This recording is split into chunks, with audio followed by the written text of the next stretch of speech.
Assalamualaikum warahmatullahi wabarakatuh. Perkenalkan, nama saya Muhammad Fikran.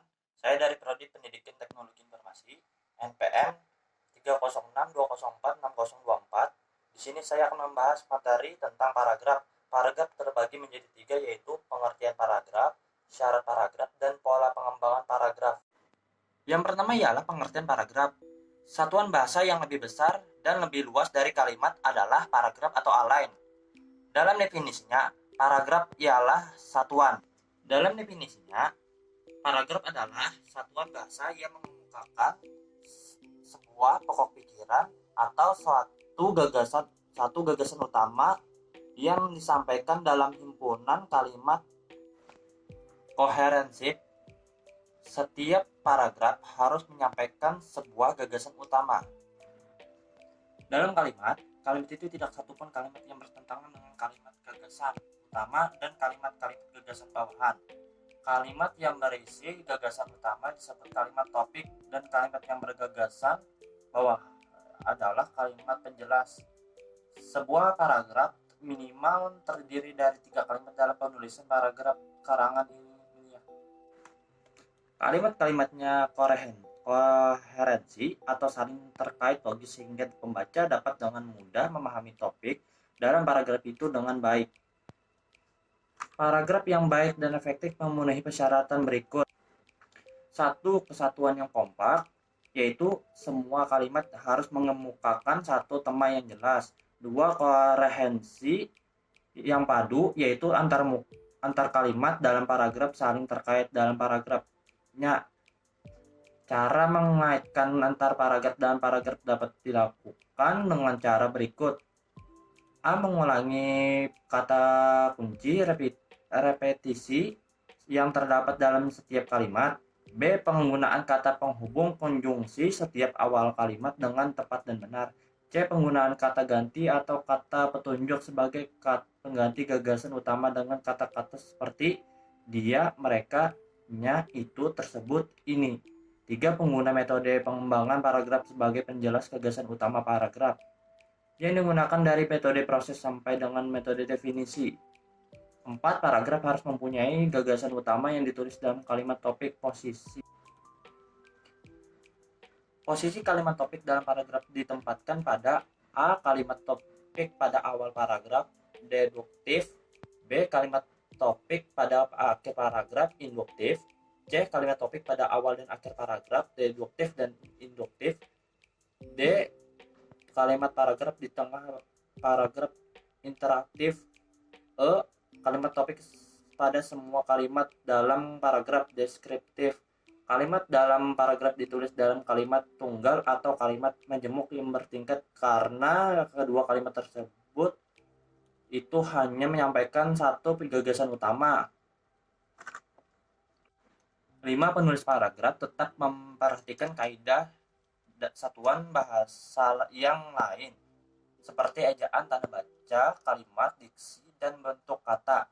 Dalam penulisan kalimat ilmiah, penulisan paragraf harus diperhatikan hal-hal teknis penulisan, seperti kutipan, sumber rujukan, tata letak grafik, kurva, gambar.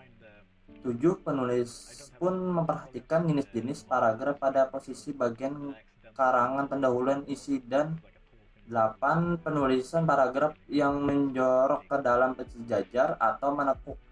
9. Penulis juga memperhatikan jumlah kata atau jumlah kalimat dalam sebuah paragraf, yaitu jumlah kosakata paragraf antara 30 sampai 100 kata dan jumlah kalimat minimal 3 kalinya. 10. Jika uraian paragraf melebihi 100 kata, sebaiknya dibuat menjadi 2 paragraf. Paragraf yang diperhatikan dari cara atau metode pengembangan paragraf diantaranya: A. Paragraf menerangkan. B. Paragraf merinci. C. Paragraf contoh. D. Paragraf buktian. E. Paragraf pertanyaan. F. Paragraf perbandingan. G. Paragraf sebab akibat. Dari keempat sudut paragraf di atas, paragraf dari sudut pandang satu karangan dan paragraf sudut pandang sifat tujuan karangan yang perlu dipahami lanjut. Jenis-jenis pola pengembangan paragraf. terbagi menjadi 8, yaitu satu pola klimaks dan anti klimaks. Pola klimaks adalah perincian gagasan utama dalam sebuah paragraf dari bawah menuju ke gagasan utama yang paling atas atau puncak.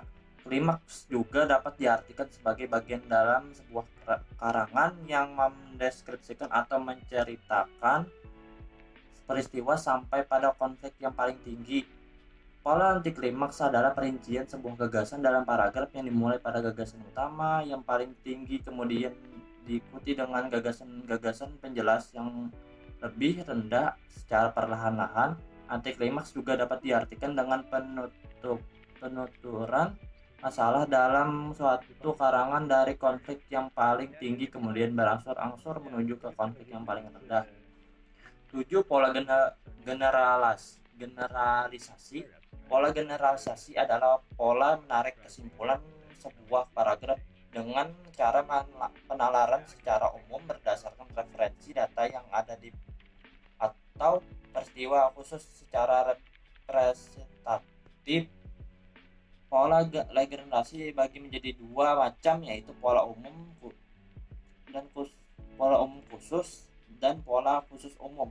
Pola khusus umum merupakan kebalikan dari pola umum khusus, yaitu sebuah paragraf yang diawali dengan persyaratan bersifat khusus baru kemudian diikuti pernyataan bersifat umum di akhir paragraf. 8. Pola klasifikasi. Pola klasifikasi adalah suatu pola dengan cara mengelompokkan berbagai hal atau objek yang dianggap memiliki kesamaan ke dalam kategori sehingga hubungan di antara berbagai hal atau objek itu menjadi satu kesatuan yang utuh. 9. Pola definisi luar. Arti definisi dalam sebuah paragraf adalah usaha penulis untuk memberikan keterangan atau arti terhadap suatu hal atau objek. Dalam pola ini penulis dapat mengemukakan hal yang atau objek yang berupa definisi formal, definisi dengan contoh keterangan lain yang bersifat menjelaskan arti dari suatu hal atau objek yang dibahas. 2. Pola sudut pandang. Pola sudut pandang adalah suatu pola pengembangan paragraf yang didasarkan pada persepsi berkaitan dengan posisi atau sudut pandang penulis dalam sebuah karangan. 3. Pola perbandingan dan pertentangan. Pola perbandingan dan merupakan sebuah pola yang mengamati persamaan yang dimiliki oleh dua buah objek atau lebih yang memiliki suatu kesamaan tertentu untuk dibandingkan.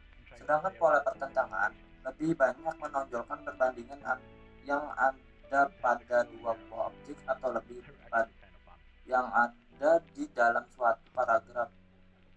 Biasanya pola perbandingan dan pertentangan merupakan pengembangan dari paragraf eksposisi. Oleh sebab itu, hal atau objek yang dibandingkan dalam paragraf tersebut haruslah bersifat konkret, logis, dan umum. 4. Pola analogi. Pola analogi adalah bentuk pengungkapan atau penalaran dengan cara membandingkan dua hal atau objek yang banyak memiliki persamaan, dan dari persamaan yang ada pada dua hal atau objek tersebut didapatkan sebuah kesimpulan. Sekian dari penjelasan saya. Salah kata atau tutur bahasa mohon dimaafkan. Wabillahi taufiq wal hidayah. Wassalamualaikum warahmatullahi wabarakatuh.